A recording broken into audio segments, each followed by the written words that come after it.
Montana, 1888. El Rancho de los Harlan lavaba 6 años abandonado. Antes de eso había sido toda la vida de Bill Harlan. 240 acres de tierra en el valle de Montana que Harlan había trabajado durante 20 años, hasta que el invierno de 1886 lo destruyó. El gran deshilo mortal, lo llamaba después la gente, con esa manera tan seca de nombrar las cosas que tienen quienes han sobrevivido a algo que es ilivo todo lo que tenían. La temperatura había bajado a 40 grados bajo cero y así quedó allí durante semanas. Y cuando todo terminó, la pradera parecía un campo de batalla. Ganado congelado de pie, tal como había muerto. Rancheros abandonando tierras que ya no podían costear. Harlan de había marchado en febrero de 1887. El banco había retenido la propiedad durante un año antes de bajar el precio. Luego lo bajó otra vez. Dos posibles compradores habían llegado a caballo, mirado el lugar, y así habían ido sin siquiera desmontar. Cole Harding se desmontó. Se paró en medio del campo principal aquel jueves de marzo y miró lo que el gran deshilo había dejado atrás. La cerca queda en 3 tramos. El techo del granero hundido en el lado este. Los campos devueltos a esa clase particular de salvajismo que adquiere la tierra cuando deja de darse algo que producer. Y sintió algo que no había sentido en 32 años de una vida que le había dado pocas razones para sentir seguro. Se sintió seguro. Once años de sueldos ahorrados. Cada $1 ganado en cada rancho de Wyoming, Idaho y el territorio de Montana, durmiendo en barracas y sin gastar nada que no fuera absolutamente necesario. $420. Hasta el último centavo. El banco así los había cuidado todos. A cambio, Cole tenía $10 y 240 acres que nadie más había corrido. Fue hasta la casa. Su casa, aunque decirlo así todavía requería algo de imaginación. Y así sentó en el escalón del porche mirar su tierra bajo la luz de la tarde. La cerca primero. Nada más importaba hasta que la cerca estuviera bien. Tenía herramientas, un caballo, sus manos, y la terquedad de un hombre que llevaba once años trabajando hacia una sola meta.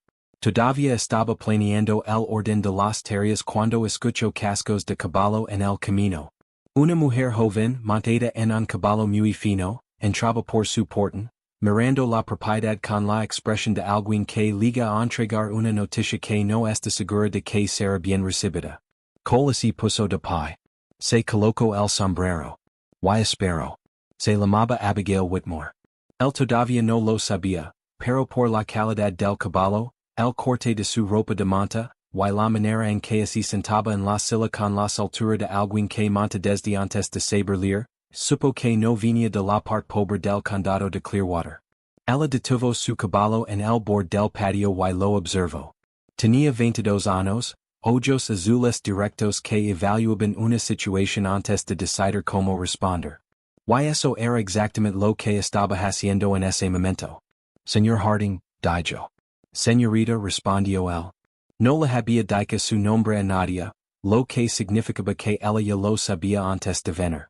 Abigail Whitmore. Mi padre es Edward Whitmore, del Rancho Whitmore, al norte y al este de aquí. Ella no espero ningún reconocimiento. A mi padre no le gustan los cabos sueltos en su frontera, señor Harding. Me envió con $700 para asegurarse de que usted vuelva a monta y siga su camino. Cole no dejó de clavar el post de la cerca en el que estaba trabajando. Escupió en el polvo, a los pies del caballo de Abigail.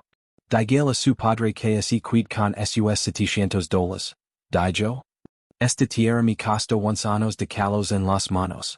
3 días y un cheque no compran eso. Ella sostuvo su mirada sin parpadear. Usted ya vio lo que dijo el gran deshilo aquí, dijo. No con crueldad, solo con precisión. La cerca está queda en 3 tramos. El techo del granero está abierto al cielo. Los campos no producen desde hace 6 años. Sé lo que compare, dijo él. Entonces sabe lo que va a costar, dijo ella. Él la miró un momento. El caballo fino, el apellido Whitmore, los ojos azules que hacen la aritmética honesta de la situación y reportaban lo que encontraban. Sí, dijo. Sé exactamente lo que va a costar. Clavo el siguiente post. Why no son los 700 de su padre. Ella lo miró la propiedad. Lo volvió a mirar con una expresión que Cole no supo descifrar. Se lo dijo. Giro su caballo. Salió por el portón. Cole la vio alejarse, clavo el siguiente post, y pensó, esa no será la última vez que la vea. Tenía razón. Abigail volvió 3 días después. No con otra oferta. Volvió sola, sin la formalidad de la primera visita, montada en el mismo caballo fino, pero con una postura un poco menos rígida, la de alguien que viene por una razón distinta y no está segura de cómo anunciarla. Se detuvo junto a la cerca y lo observó trabajar un momento. La oferta de mi padre sigue en pie, dijo. Lo sé, dijo él. Siguió trabajando. El aguardó silencio un momento. Cole colocó un post y comprobó el nivel. Lo está haciendo mal, dijo ella. Ella se detuvo y la miró. El ángulo, dijo ella. El alambre de púas tira distinto que el alambre liso. El post necesita inclinarse 2 grados hacia la dirección de la tensión, o se va a torcer para la primavera. El gran deshilo congeló la química del suelo en este valle. Los posts que funcionaban antes de 1886 ya no aguantan igual. El miró el post. La miró a ella. Usted entiende cercas, dijo. Crecí en un rancho, dijo ella. El de mi padre, pero rancho al fin. Desmontó, ató su caballo a un árbol cercano, y pasó por el hueco de la cerca para examinar el post que él había puesto. ¿Me permite? Dijo. El dio un paso atrás. Ella ajustó el ángulo, exactamente 2 grados como había dicho, lo apisonó, lo probó y lo devolvió el mazo. Cole lo clavó. El post quedó firme. Gracias, dijo él, sin adornos, con total sinceridad. Ella miró la línea de la cerca, el trabajo que quedaba por delante, la magnitud de todo. ¿Cuánto tiempo le va a tomar esto? Preguntó. Solo, dijo él. 2 semanas. Tal vez 3. Estoy priorizando el tramo ser primero. Todo lo demás puede esperar. Todo lo demás? Dijo ella. El techo del granero está abierto al. Lo sé, dijo él. Duermo bajo ese techo. Lo dijo sin cuidarse como quien informa un hecho. Ella lo miró. Era un hombre que iba a dormir semanas bajo un granero hundido antes que arreglarlo, porque la cerca era lo primero, y él lo sabía perfectamente. Ella se quedó parada junto a la cerca un momento. Mi padre no sabe que estoy aquí, dijo. Cole la miró. ¿Eso pasa seguido? Preguntó. No, dijo ella. Tomó el mazo. Mustream donde necesita el siguiente post. Abigail volvió al día siguiente y al otro. No todos los días, tenía su propia vida, un padre que tendría opinión sobre en que gastaba sus tardes, pero volvía lo suficiente como para que Cole, sin proponérselo, empezara a notar cuando ella no estaba. Era buena cercando. Cole no lo esperaba y lo respetó de inmediato. Ella no trataba el trabajo como algo distinto de lo que era. Duro, físico, exigente atención. Sin actuación, sin comentarios sobre el hecho de estar haciendo una labor que los peones de su propio padre hacían a cambio de un sueldo. Trabajaban codo a codo, y avanzaban por la línea de la cerca a un ritmo que a Cole, solo, le habría tomado mucho más tiempo. Él era orgulloso. Ese era su defecto y lo sabía. Al cuarto día, Abigail dijo. Dejin clavar los posts de este tramo. Está perdiendo el ángulo cuando se cansa. Estoy bien, dijo él. Los está clavando derechos, dijo ella. Derecho no es correcto para este suelo. 2 grados. Extendió la mano pidiendo el mazo. Él no así lo dio de inmediato. Ella esperó. Él así lo dio. Ella clavó 4 posts en el ángulo correcto, sin dejar una palabra más. Él los revisó. Estaban bien. No dijo nada al respecto, pero el día siguiente le pidió que revisara el ángulo de cada post antes de clavarlo, lo más cerca que pudo llegar a admitir que ella había tenido razón. Hablaban mientras trabajaban. Ella conoce esta tierra mejor que él, había recorrido a caballo cada acre del valle desde niña, y le contaba cosas que ningún mapa mostraría, que pastizales se inundaban en primavera, donde el suelo era lo bastante profundo para sembrar grano, que la había hecho el gran deshilo a la napa freática del tramosur. El le canto de sus onzanos, en pedazos. De la manera en que uno cuenta las cosas cuando está trabajando codo a codo con alguien y la conversación liga sola. Una tarde de abril, sentados en el travesano de la cerca al final de un largo día, ella dijo. ¿Por qué esta tierra? Había otras propiedades. Propiedades que no necesitaban tanto trabajo. El miró la tierra que levaban 2 semanas construyendo. La cerca recta y firme donde antes había estado queda. Porque nadie más la quería, dijo. Ella lo miró. Esa es la razón. Necesitaba alguien, dijo él. La tierra que nadie quiere igual necesita alguien que cree en ella. Ella es quedó calada. Miró la propiedad lo que había sido cuando él llegó, y lo que así estaba convirtiendo tramo por tramo. La tierra de mi padre nunca necesitó a nadie, dijo. Siempre fue querida. Lo dijo de la manera en que uno dice algo verdadero que nunca había dicho antes, y que está escuchando por primera vez de su propia boca. Eso es distinto, dijo, a que te cuiden. Cole no dijo nada. Pero algo que llevaba semanas gestándose desde que una mujer de ojos azules le corrigió el ángulo de un post, un martes de marzo, dio un paso más cerca de convertirse en palabras. Ninguno de los dos notó el peón del rancho Whitmore, quieto sobre un caballo gris, en la loma al norte. Llevaba 20 minutos allí. Y no le pagaban para guardar secretos. Whitmore llegó un jueves por la mañana. Tenía 60 años, hombres anchos, y la mirada de un hombre que había sido la presencia más poderosa en cada habitación que pisó durante 30 años, y que ya ni siquiera lo notaba. Llegó en un caballo que valía más que toda la propiedad de Cole, desmontó y miró la cerca sur, recta y firme en todo su tramo reparado, con la expresión de alguien que evalúa algo que no esperaba encontrar. Luego miró a Cole. Ha hecho trabajo aquí, dijo. Sí, señor, dijo Cole. Mi hija lo ha estado ayudando, dijo Whitmore. Mi corrigió el ángulo de un post el segundo día, dijo Cole. Tenía razón. Desde entonces le pido que revise cada uno. Algo cruzó la expresión de Whitmore. Un destello de algo antes de endurecerse. Mi hija se educó en San Luis, dijo Whitmore. Habla francés. Toca el piano. Se vía casar con un hombre que pueda darle una vida acorde quien es ella. Miró la casa, el techo todavía abierto en el lado este, el trabajo de alguien construyendo algo con mucho cuidado y muy poco dinero. No un hombre que duerme bajo un granero hundido porque así lo acabó el dinero antes que la lista de tareas. Cole lo miró directamente. Señor Whitmore, dijo, yo no le he pedido nada a su hija. He estado arreglando una cerca. Sé lo que six, dijo Whitmore. Y sé a donde leva. Dio un paso más cerca. Se lo voy a dejar una sola vez. Mi hija no es para usted. No por su carácter. No tengo nada contra su carácter. Es por lo que no tiene. Este lugar vía tardar años en convertirse en algo. Abigail Maurice más que años. Cole miró a este hombre, la certeza absoluta de él, la convicción total de un padre que ha decidido lo que su hija necesita sin preguntarle ella.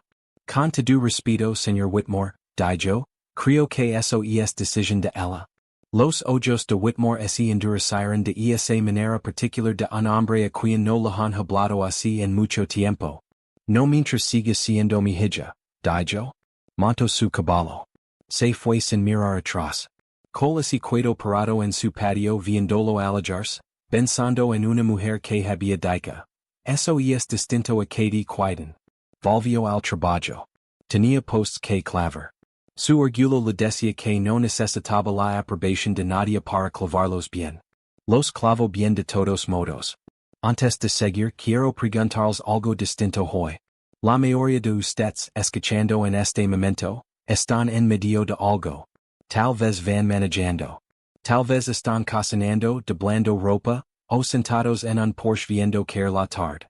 Para eso esta Frontier Hearts. Si esta historia les está haciendo compañía hoy, digan un like. Significa más de lo que imaginan. Y cuéntenme en los comentarios, ¿qué están haciendo ahora mismo mientras escuchan? De verdad quiero saberlo. Ahora sigamos, porque col harding esta a punto de despeda con olor a humo. Su padre así lo dijo esa misma tarde. No con delicadeza. Edward Whitmore no era un hombre delicado cuando ya había decidido algo. Le canto que había ido a la propiedad de los Harlan. Le canto lo que le había dicho a col. Le dijo con la certeza absoluta de un hombre que jamás ha tenido que reconsiderar una decisión, que las visitas así habían terminado. Abigail así sentó frente a él en la mesa y escuchó todo. No discutió en el momento. Había crecido con su padre. Sabía que enfrentarlo de frente era como clavar un post directo contra la roca. El que así rompía era el post, no la roca. Había aprendido en 22 años que las posiciones de su padre podían moverse, pero solo con evidencia y paciencia, nunca a la fuerza. Fue a su cuarto. Se sentó junto a la ventana y miró la noche de Montana, y pensó en un hombre que dormía bajo un granero hundido porque la cerca venía primero. Pensó en una tierra que estaba siendo cuidada, en lugar de simplemente poseída. Pensó en lo que su padre había dicho, no por su carácter. No tengo nada contra su carácter. Lo cual significaba que su padre sabía quién era col. Solo no había decidido así quién era col podía ser suficiente. Se levantó de la ventana. Fue a buscar a su padre. Estaba en su estudio con las cuentas. Ella así quedó parada en la puerta. Papa, dijo. Él levantó la vista. No voy a dejar de verlo, dijo ella. Él dejó la pluma. Papa, tengo 22 años, dijo ella. Y hecho todo lo que me pediste. San Luis, Francis, piano. Sostuvo su mirada directamente. Nunca te pedí nada que tú no quisieras darme.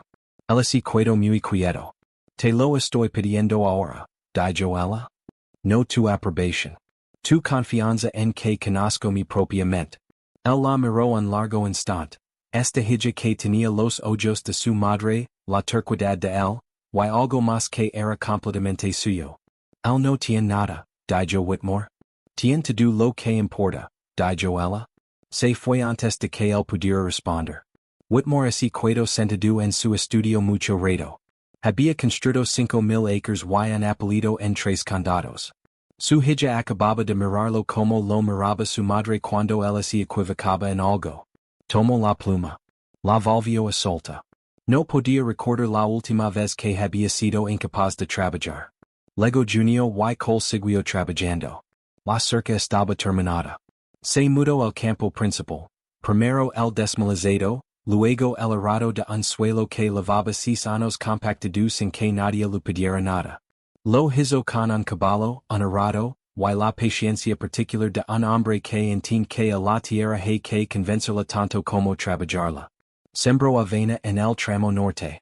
Tenía 4 cabezas de ganado, el comienzo de un rebaño, no un rebaño todavía, en el pastizal sur, donde la cerca era firme y el pasto volvía a crecer bien. Abigail venía los martes y los jueves.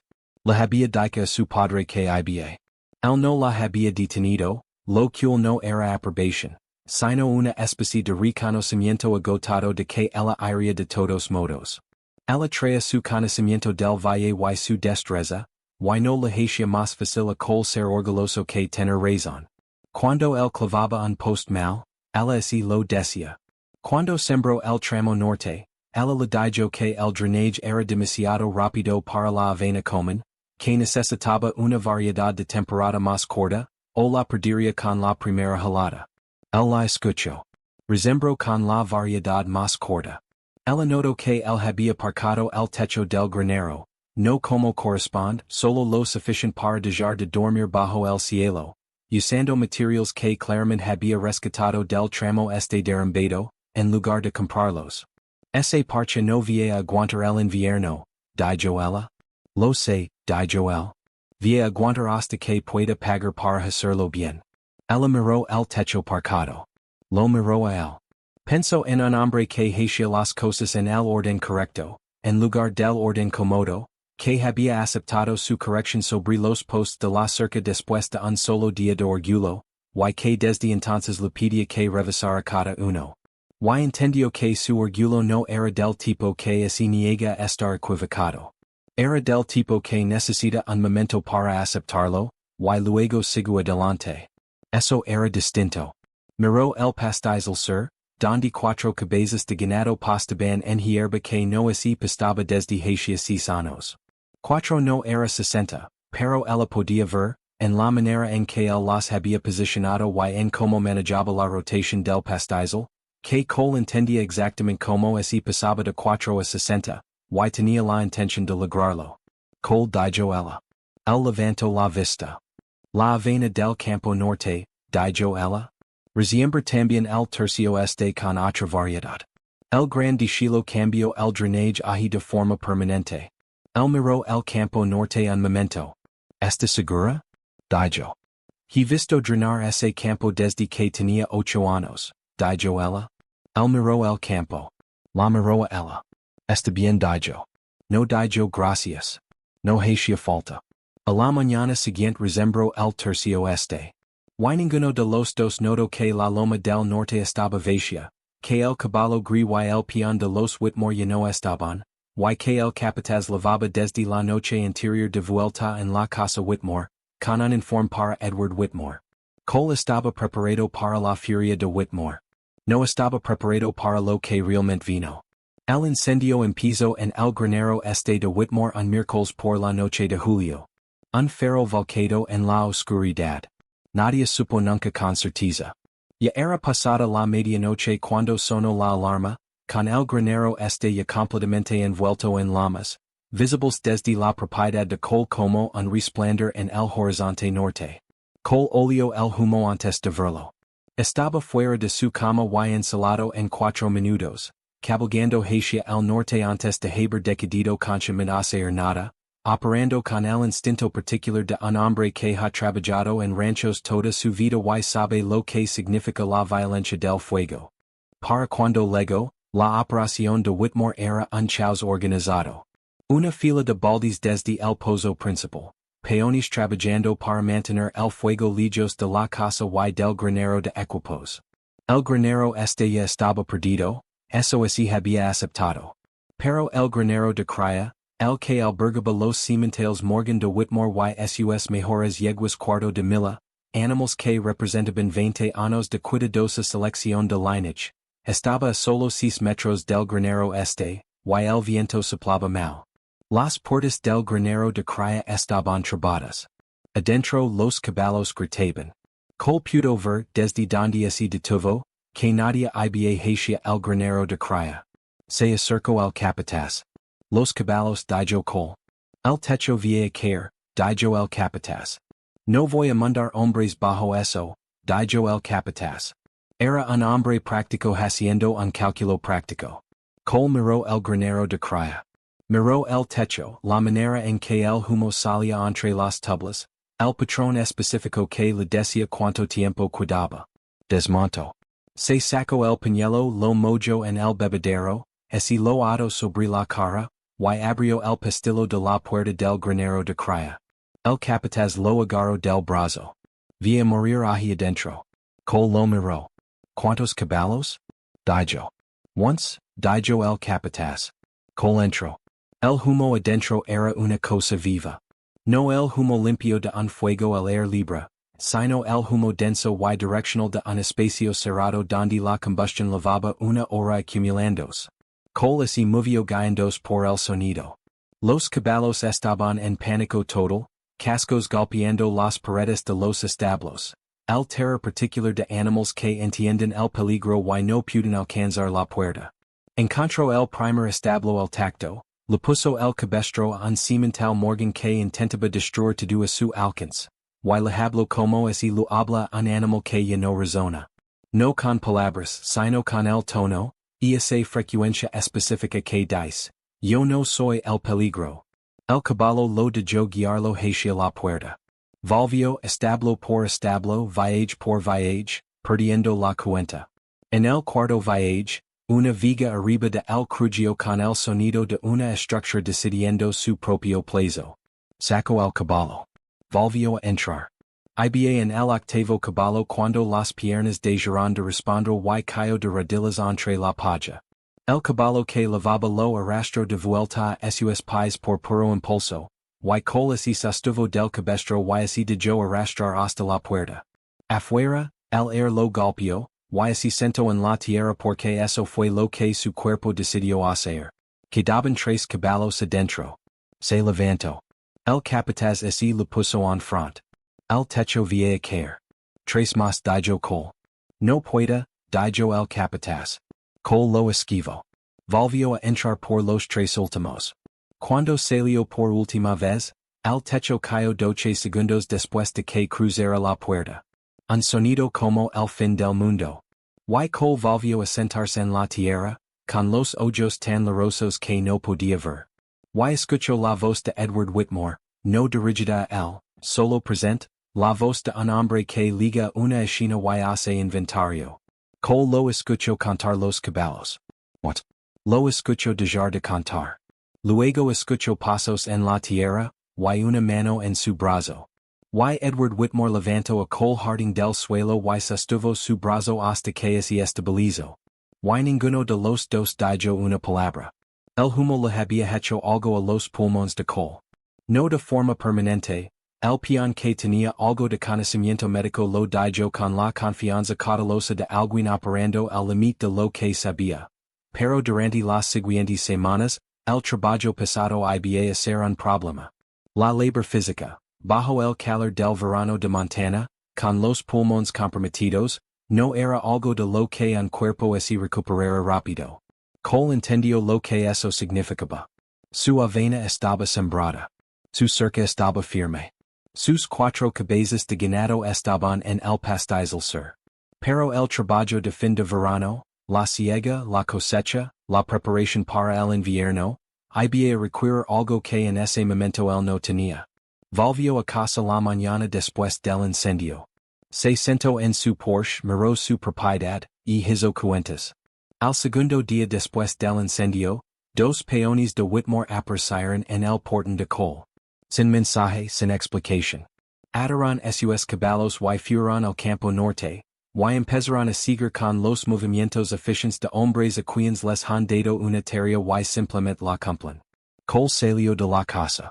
Los mandó el señor Whitmore, dijo. El mayor de los dos lo miró. Dijo que la avena no espera, y usted no puede cortarla. Cole miró su campo. Miró a los 2 hombres. Miró sus manos, vendadas donde las quemaduras del granero le habían levantado ampollas. Casi dijo que no necesitaba la ayuda. Estaba allí mismo, a flor de piel. Once años administrando solo, sin pedir nada a nadie, construyendo algo con sus propias manos y las de nadie más. Lo sintió como siempre lo sentia. La resistencia particular de un hombre orgulloso frente a aceptar lo que necesita. Pensó en Abigail corrigiendo el ángulo del post el segundo día. Pensó en cómo había clavado esos posts mal durante 4 días antes de que él alegara. Pensó en la cerca que seguía firme porque él le había dado el mazo. Gracias, dijo. Volvió adentro. Se sentó a la mesa de la cocina. Miró sus manos vendadas.